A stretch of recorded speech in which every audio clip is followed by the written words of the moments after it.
आज से करीब लाखों साल पहले डायनासोर के अंत के बाद इंसानों की उत्पत्ति हुई थी। दोस्तों, डायनासोर का अंत कैसे हुआ था ये हमने एपिसोड 1 में जाना था, और इंसानों की उत्पत्ति कैसे हुई थी ये हमने एपिसोड 2 में जाना था। और आज हम इस वीडियो में जानेंगे कि जब इंसानों का जन्म हुआ तब हम लोग आदि मानव थे, लेकिन अब से लाखों साल पहले हम यानी कि आदि मानव लोग अपना जीवन कैसे जीते थे, उनके पास खाने के लिए क्या साधन थे और कैसे वह लोग एक जगह से दूसरी जगह जाते थे, और किन किन चीज़ों का हमारे पूर्वजों को परेशानी का सामना करना पड़ता था, और कैसे हमारे पूर्वजों ने हमें एक काबिल इंसान बना दिया। तो चलिए बिना देरी के चलते हैं अब से लाखों साल पहले के सफ़र में। लेकिन आगे चलने से पहले अगर अभी तक आपने हमारे चैनल को सब्सक्राइब नहीं किया है तो कर लीजिए और जुड़ जाइए हमारी फैमिली के साथ, ताकि आगे आने वाली वीडियोस सबसे पहले आप तक पहुंच जाएं। और अगर आपने अभी तक एपिसोड 1 और एपिसोड 2 नहीं देखा है तो मैंने उसका डिस्क्रिप्शन में लिंक दिया है, इस वीडियो के बाद आप देख लीजिएगा। हम यहाँ बात करेंगे खानाबदोश मनुष्य की, जो कि आदि मानव थे।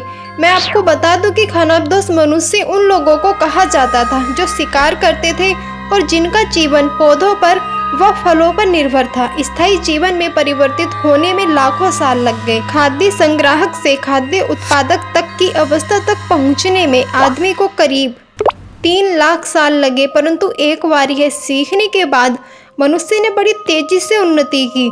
मनुष्य का अपने आसपास के वातावरण पर जितना अधिक नियंत्रण था, उतनी ही अधिक तेजी से वह उन्नति करता जा रहा था। यह लोग भोजन और आश्रय की तलाश में झुंड बनाकर एक स्थान से दूसरे स्थान पर घूमते रहते थे। आमतौर पर एक झुंड में कुछ पुरुष, स्त्रियां तथा बच्चे होते थे। सुरक्षा की दृष्टि से अकेले रहने की बजाय समूह बनाकर रहना बेहतर था। उन दिनों का जीवन सचमुच ही बड़ा कठिन था, क्योंकि लोग पेड़ों के फल फूल, जंगली पौधे खाते थे और जो जानवर मिल जाते उनका शिकार करते थे। वे साग भाजी या अनाज पैदा करना ही नहीं जानते थे।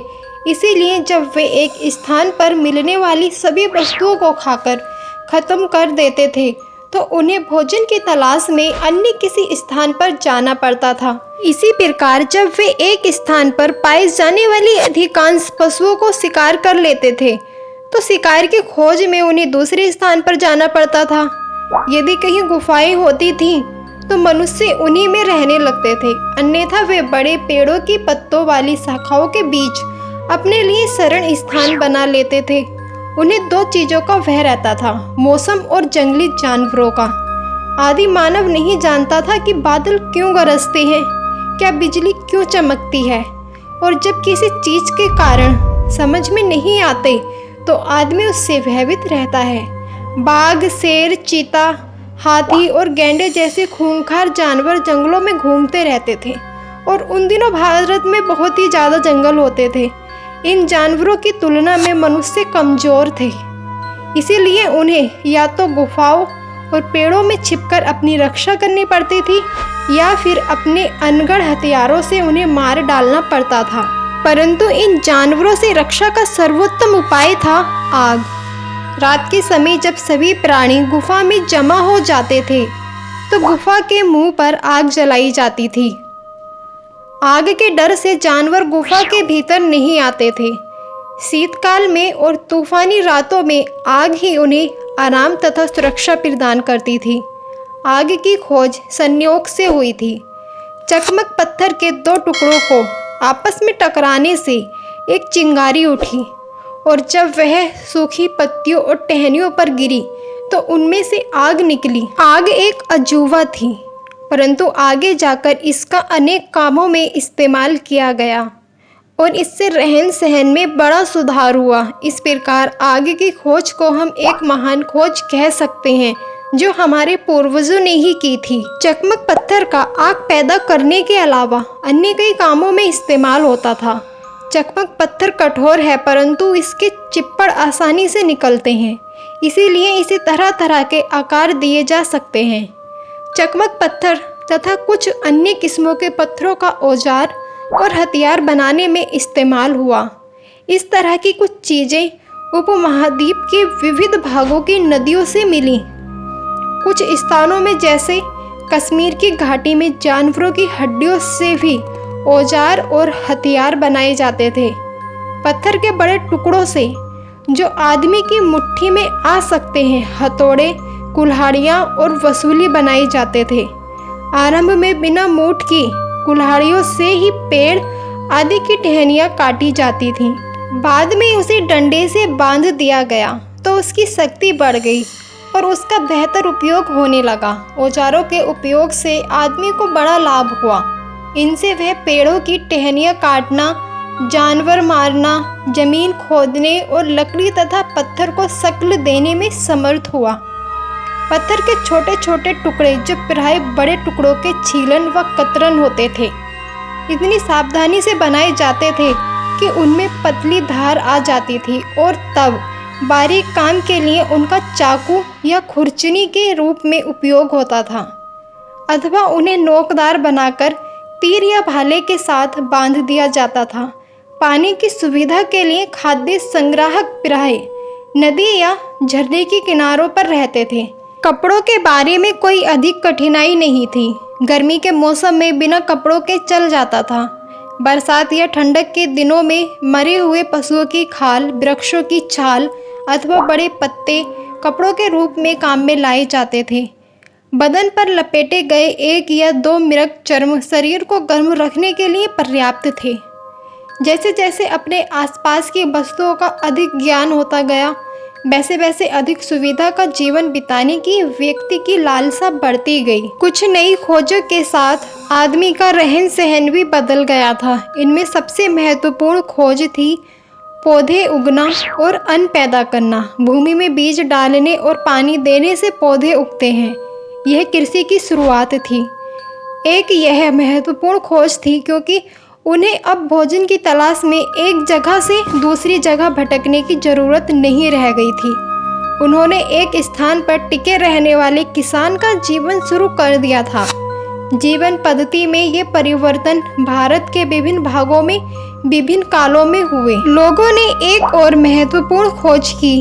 उन्हें पता चल गया कि जंगली पशुओं को पालतू बनाया जा सकता है, यानी वे उन्हें अपने काम के लिए उपयोग में ला सकते हैं। उदाहरण के लिए जंगली बकरे, बकरियों को केवल मारा जा सकता था और उनका मांस खाया जा सकता था, परंतु पालतू बकरियां प्रतिदिन दूध दे सकती थीं।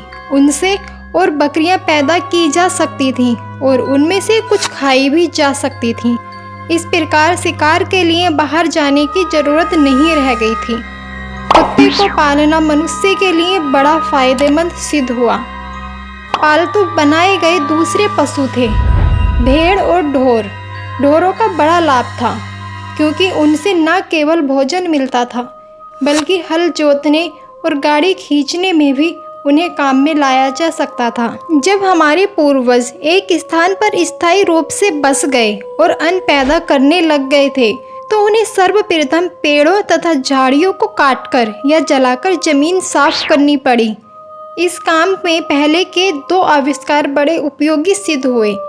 पत्थर की कुल्हाड़ियाँ पेड़ और झाड़ियाँ काटने के लिए काम आई और बाद में ठूंठ जला देने पर जमीन साफ होकर खेती के लिए तैयार हो गई। पत्थर की कुल्हाड़ियों से पेड़ काटने बड़े परिश्रम का काम था, पर सौभाग्य से एक अन्य खोज ने पेड़ों को काटना आसान बना दिया था। यह थी धातुओं की खोज। आरंभ में तांबे की खोज हुई, बाद में तांबे के साथ दूसरी धातुएं मिलाई गईं, जैसे रांगा, जस्ता या सीसा। इन्हें मिलाने से जो मिश्र धातु बनी वह कांसा कहलाई। यह सब कैसे हुआ? कच्ची धातु के पिंड को पिघलाकर किस प्रकार धातु तैयार की गई, यह हमें मालूम नहीं है।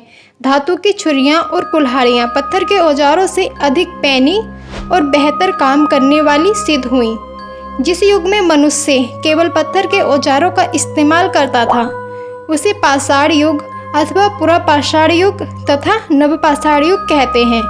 जिस युग में मनुष्य ने छोटे छोटे पत्थरों के औजारों के साथ साथ धातु के औजारों का इस्तेमाल शुरू कर दिया उसे ताम्र युग या कांस्य युग कहते हैं। भारत के कई स्थानों से उस युग की तांबे या कांसे की कुल्हाड़ियाँ और छुरियाँ मिली हैं। ऐसे कुछ स्थान हैं जैसे ब्रह्मगिरी मैसूर के पास और नवदा टोली नर्मदा के तट पर। एक अत्यंत महत्व की खोज थी, चाक या पहिया। पर कोई नहीं जानता कि पहिए की खोज किसने की, कहाँ की और कब की। लेकिन इस खोज से आदमी के जीवन में बड़ी तेजी से प्रगति हुई। पहिए या चक्र की आवश्यकता आज भी है, फिर वह चाहे हाथ की घड़ी जैसी छोटी चीज के लिए हो या रेलगाड़ी जैसी बड़ी चीज के लिए। पहिए के आविष्कार ने जीवन को अनेक प्रकार से काफ़ी सुगम बना दिया है। उदाहरण के लिए पहिए के प्रयोग के पहले लोग एक स्थान से दूसरे स्थान तक पहुंचने के लिए या तो पैदल जाते थे या किसी पशु की पीठ पर बैठकर। लेकिन अब वे ऐसी गाड़ी बना सकते थे जिसे कोई पशु खींचता था और जिसमें एक से अधिक आदमी बैठकर एक स्थान से दूसरे स्थान पर पहुंच सकते थे। पहिए ने भारी चीज़ों को एक स्थान से दूसरे स्थान तक ले जाने में सहायता दी, जो पहले संभव नहीं था। इसके अलावा चाक के प्रयोग ने मिट्टी के बेहतर बर्तन बनाने में योग दिया। दोस्तों, आज हमने इस वीडियो में जाना है कि हमारे पूर्वजों ने अपना जीवन कैसे शुरू किया था और कैसे उन्होंने अपना रहन सहन किया था और कैसे हमारे पूर्वजों ने ये अनेक खोजें की। दोस्तों, अगर आप इसका एपिसोड 2 देखना चाहते हैं, प्रारंभिक गांव कैसे थे, नगर कैसे बसे, धर्म कैसे आया, वस्त्र आभूषण कैसे बने, समाज का विकास कैसे हुआ, अगर दोस्तों आप यह वीडियो चाहते हैं तो इस वीडियो पर 1000 लाइक कर दीजिएगा। वीडियो कैसा लगा कमेंट करके जरूर बताना और अभी तक आपने हमारे चैनल को सब्सक्राइब नहीं किया है तो चैनल को सब्सक्राइब कर लीजिए। मिलते हैं किसी अगले एपिसोड में, तब तक के लिए दीजिए इजाज़त और अपना ख्याल रखिए और बने रहिए हमारे साथ। धन्यवाद, नमस्कार।